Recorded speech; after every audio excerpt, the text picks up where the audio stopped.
Hi, y'all. Happy, I think today's Sunday, right? Yeah, today's Sunday. Happy Sunday. Um,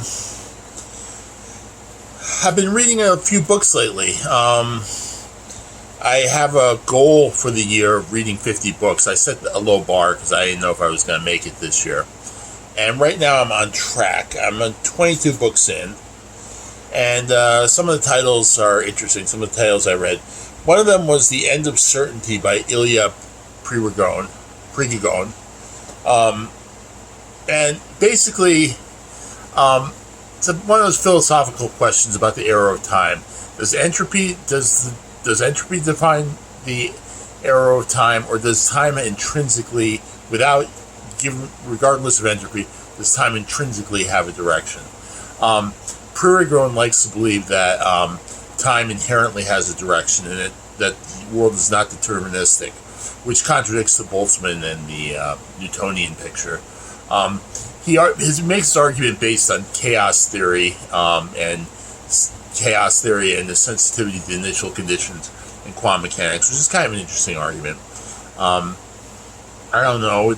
It's hard to tell. I mean, more traditional physicists tend to go with the Boltzmann assumption that it's based on entropy and only entropy, but who knows? Maybe Prigogine is right. Maybe time is intrinsically have a direction. I don't know.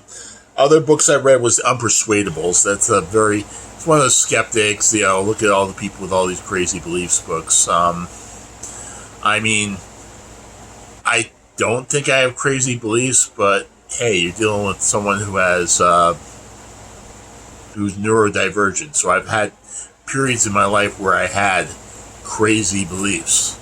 I don't have them now. At least I don't think I do, but who knows? Another one was The Natural History of Trees. That was a pretty good one. I like that. It had very flowy, purple prose, very beautiful language to describe some common trees in North America. Now, it's not exhaustive. I mean, I know a few trees that were not mentioned, but he mentions quite a few of them. Quite a few. I probably have seen half the trees he mentions in the book, but that's because I'm on the East Coast. I really haven't spent much time on the West Coast, although I have seen redwoods. I've been to Muir Forest in San Francisco. I read Nixonland, which is about the rise of conservatism and Nixon's place in it. I mean, when I was a kid, Nixon was probably the worst person ever. And then when I was older, Reagan was the worst person ever. Then Bush was the worst person ever. And now Trump's the worst person ever. Seems the worst person ever is a moving target. I read Under Exploring Ancient Skies, which is a good astronomy one. I like that one a lot. It's ancient astronomy. It's basically ancient cultures, which I find interesting. I find interesting what early stabs at cosmology were like. People see the same Earth and same sky, and they had different stories about how it all got here. I mean, we have our story, which we are pretty sure is right, but if you ask someone in the Greco-Roman world, or a Native American, or someone in the subcontinent of India, they had a story for you of how the universe came to be. Everybody's got a story. Is that what you were reading about in that one book? Well, that included creation myths? It had some creation myths in it, yeah. That's very interesting. I always find that fascinating. Yeah. And what else have we got? I also read Music on Your Brain. That wasn't too impressive. I mean, I've read more interesting stuff. I kind of like the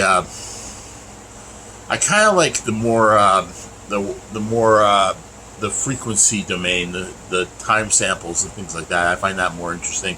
But I do find music theory interesting. I don't know. I read The Golden Bough, which is like magical beliefs and practices among ancient cultures. Had a lot of tie-ins to universal symbolism. I mean, frankly, I think the guy was an English colonialist, and he kind of had his own ideas of what the natives were thinking. But it's interesting stuff. It's early. It's like late 19th, early 20th century. You know, when we were just starting when Westerners were just starting to catalog all the rituals, customs, and beliefs. Makes interesting things about homeopathic and contagious magic. Homeopathic magic is like makes like, and contagious magic is something that was in contact with something else, carries that thing with it, and from that you can build up all these magical systems and all these mythological systems. Fascinating stuff. I don't know if I buy all of it, but you know, it was anthropology circa 1900, so who knows. Under the Black Flag was pretty good, about pirates. That book I read a long time ago, and it's fascinating me that there were women pirates. Calico Jack Rackham sailed with two female pirates named Mary Read and Anne Bonny, and there was a Grace O'Malley who was an Irish pirate, and of course there's always in Asia, in China there were pirate queens and stuff like that. So it was open to other genders, that's for sure. What else we got here? Just a lot of early stuff. Fabric of Reality, multiverse stuff, Empires of Light, Electrification. What is Mathematics? Some cool stuff on the philosophy of mathematics. Multiverses, 1970s. Staying Alive. The 70s are an interesting time, and I thought, I don't know, maybe it's because I was a kid back then, but I definitely thought the world would start to turn to shit in the 70s. We've been going down there ever since, but I don't know. Other people put the date further back or closer up. Depends on who you talk to. Maybe everybody has a childhood where things were right and then things got worse. Who knows? And there were some other things, some fractal stuff and some mathematical stuff, and it's odds and ends. 22 books so far this year. I'm gonna try to read 50. Maybe I'll go up. Maybe I'll go beyond it. Maybe if I break the record, I'll put it up to 100. But for now, I just want to read 50 books. All right, that's basically a reading update for June of right now. We'll talk to you. Bye bye.